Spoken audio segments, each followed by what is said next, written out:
Another week of Beyond the Final Whistle with myself, Sanani Mangisa.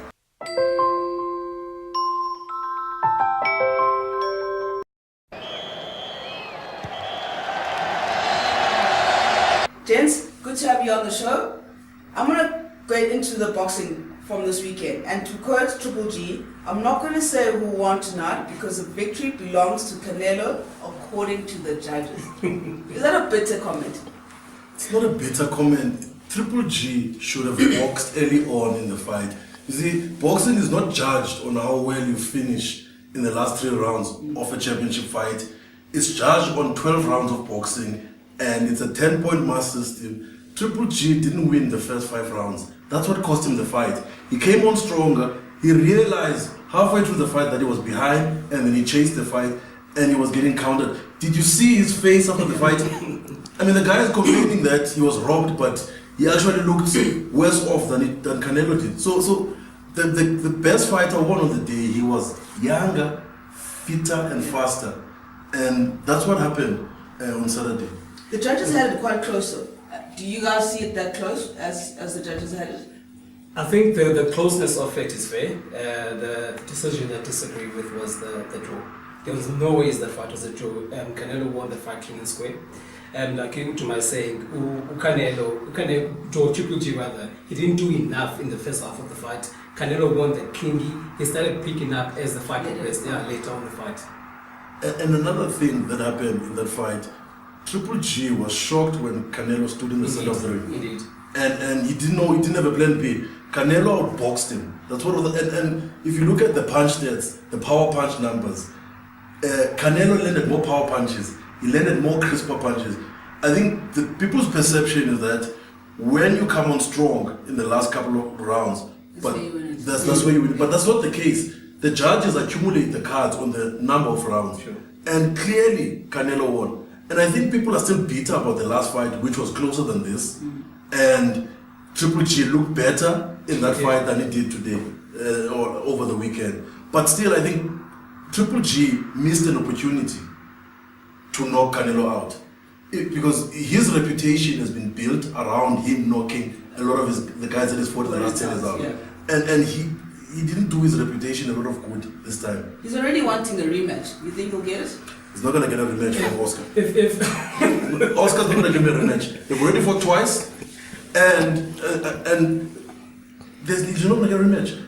Triple G had an opportunity to be great, to beat Bernard Hopkins' record of 21 defenses. Yeah. He was on 20.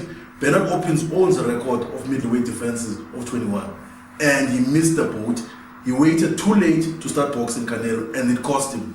Personally, if I was Triple G, I wouldn't even ask for a rematch. I would look for maybe having a rematch with a guy like a Danny Jacobs, for instance. I was going to ask who's his next opponent. Yeah. So I mean, for me, a Triple G, what he did in this fight, he was completely clueless. Okay. Right. I mean, in the last fight, I think Canelo, he boxed very well in the last fight. And he did what he was going to do. That's why I was so impressed with Canelo's win. Canelo said, I'm actually going to stand there, I'm going to box with you. And I actually didn't believe him, right? So when he stood there and traded punches with Triple G, that was so impressive. Yeah, exactly. And I think in that situation, Triple G was completely close because I don't think they were expecting it. I think Triple G must go up in weight to fight at super middleweight or light heavyweight, which is 168 and 175 pounds, which is the division just outside of middleweight, because he has been beating smaller guys, welterweights like Kell Brook, junior middleweights for the last 10 years. And when they gave him an opponent in his level, he failed. Yeah. But so we can't blame him. We can't blame Triple G for the guys that were in his division that he fought. Because during his tenure, there was nobody else. There was no middleweight. Yeah, there was no middle. So we can't really blame Triple G. You fight the guys you give him. Exactly. It's the same as Mayweather. People have always said Mayweather has been ducking fighters. Who did he really duck? Pac-Man. No, he never ducked Pac-Man. He never ducked him. He fought him at the end, but it just had to make business sense. Yeah, look, the thing is with boxing, we know the promoters run boxers. And Top Rank at the time had Pac-Man as their biggest star. So they protected him from, a potential loss against Mayweather. And vice versa. Golden Boy, Mayweather Promotions, and Mayweather is the biggest star. That's right. They protected him from a potential loss against Pac-Man. So it's both parties. I agree with you. Mayweather does not want to miss the moment, Nice. and we know he took someone else's moment this week, yeah. and he made a big announcement. Is he running out of cash, guys? He just No, Floyd, guys. I love Floyd. I love Floyd for one reason, the boxer that he is. I loved Pretty Boy Floyd Mayweather Yes. when he was still a boxer who beat people up. And then he turned into money. a heel. Like, in the Wrestling Federation, they call it a heel. He turned into a villain. And he became money. From then on, it was about business. And Floyd knows that there's a gap in the market for speaking people. on one opponent as well. Yeah, and he's not fighting Errol Spence Jr. or Keith One-Time Thurman or Danny Garcia or Terrence Bud Crawford, the top tier welterweights. He's fighting a 39-year-old washed up Manny Pacquiao. Yeah, but it's fighting someone his age. Yeah, that's the thing. So it's a high risk, it's a low risk, high reward fight. Yeah. Plus, it's a big On name that, brand. can his reputation take a loss? He'll take home a paycheck regardless. But can his reputation take a I loss? don't think so. I don't think that. That's my only concern. I mean, if anything, if the last Manny Pacquiao fight is anything to go by, he was looking very sharp. You can argue that he wasn't tested for PEDs and all that, but I mean, he was looking very sharp. No. He was actually so reminiscent of that old Manny Pacquiao we used to see, and it worries me when a boxer has been inactive and he all of a sudden he wants to come back. You know what I mean? No, Floyd will be fine. Floyd is always fit. He lives a clean lifestyle, Sure. And he'll be fine. And the thing is, if you go back to the last fight against Pacquiao complained about his rotator cuff in the fight. He said, "Look, I couldn't get things off because my shoulder is injured." Immediately after that fight, he had a shoulder surgery, and now I think he's recovered from it. So I think Floyd, they will spin this fight for all of us. And I know most boxing purists. Money making. No, those two I think that. Most boxing purists are saying we're not going to watch, we're not going to do this. But Floyd's team and Pac-Man's team, they will spin this fight. The day of the fight, whenever it happens, everybody will be watching. People will buy the fight. I just think it's just a huge disrespect to the boxing fans and the boxing community in general. He could have Mayweather is okay. He's Yeah. done his bit. He showed us what boxing was about. We enjoyed watching him. He's got no business coming back. But- He's only coming back for the money. His last fight with Conor McGregor, should that fight have happened? That was a fast, we know that. Yeah. It was a fast, we know that. But Floyd used it to his advantage because of his popularity and his status as chief villain. But if you spend like Floyd, guys, you have to make money.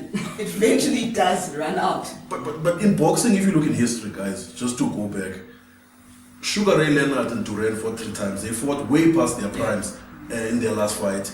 If you look at Tommy Hands and Sugar Ray, they also fought 3 times. So these great fighters, because of the name brands and their status as Hall of Fame farmers, they can fight when they're 40 and still people will still watch. Yeah. They'll still generate interest. So boxing as a whole, I mean, I know Floyd is not fighting a fully fledged stud like Errol Spence, but he knows what he's We'll doing. still watch. Yeah, we'll still watch. No, of course we'll still watch, but I mean, it's just unfortunate that after a weekend where we've just been exposed to such a beautiful match of boxing with Canelo and Triple G, we're still talking That's about. what I said to you. we're Never still- misses you know the what I mean? moment for the You know what I limelight. mean? But Floyd, guys, he has earned what he's done. I mean, he's been the biggest star in the last 15 years in boxing. So, him milking an opportunity, like remember last week we were talking about Naomi Osaka and her moment being taken by Serena's Red. This is something similar, but Floyd, we knew he was capable of doing that. He did it on purpose, and he had Pac-Man in the video. I guess saying, the other side of it is that he could have done it on Twitter on any other day. We wouldn't have overlooked it. But he had an audience. When you have an audience, you do what you have to. But it's just unfortunate, man. I mean, the guys that what he needed to do in the sport, can we move on? You know, here's 2 great champions who fought in the previous weekend, and they gave us a beautiful match of boxing. This was This was classic. This was an all-time great middleweight championship fight. For 12 rounds, we were captured, and for me, it's one of the top 10 fights we've had at that division in the last couple of years. Great fight. What would be interesting for me is which direction each of them take. After this. I mean, if you look at Canelo, Who does he fight next? you know, that division is heavy. There's a lot of guys that are hungry, making a lot of noise. They want that. Canelo beat the man. If you want to beat the man, you gotta beat the man. Yeah. So now he's beaten the man. He'll dictate who he fights at Who he fights. middleweight. He can- And I think he has that the Charlo brothers Demetrius Andrade, even some of the welterweights that are coming up. If you look at Errol Spence, he's a big welterweight. And he made noise that he said he can step up. He can step up, yeah, to go face Errol Spence, Canelo. Canelo. So Canelo is now the man in the middleweight division. So he will maintain his status until somebody else beats him. It's the reign of Canelo at middleweight now. I just hope though, in him doing that and him understanding that he is now the man, he doesn't give us crappy fights. They'll give him an easy fight after this. That's fair enough. I mean, that always happens. They can give him an easy fight now, but he must definitely give us another big pay-per-view fight. Daniel Jacobs. We need that. We need a Daniel Jacobs Canelo fight. Boxing needs it. Because now for Canelo to say I'm the man at middleweight, I need to beat other big middleweights. So that I think you can actually make light work of Daniel Jacobs. I don't think so. No, But Alright, gents, let's leave it there. Follow us at Grid Sports, join in the conversation, and hashtag Beyond the Final Whistle.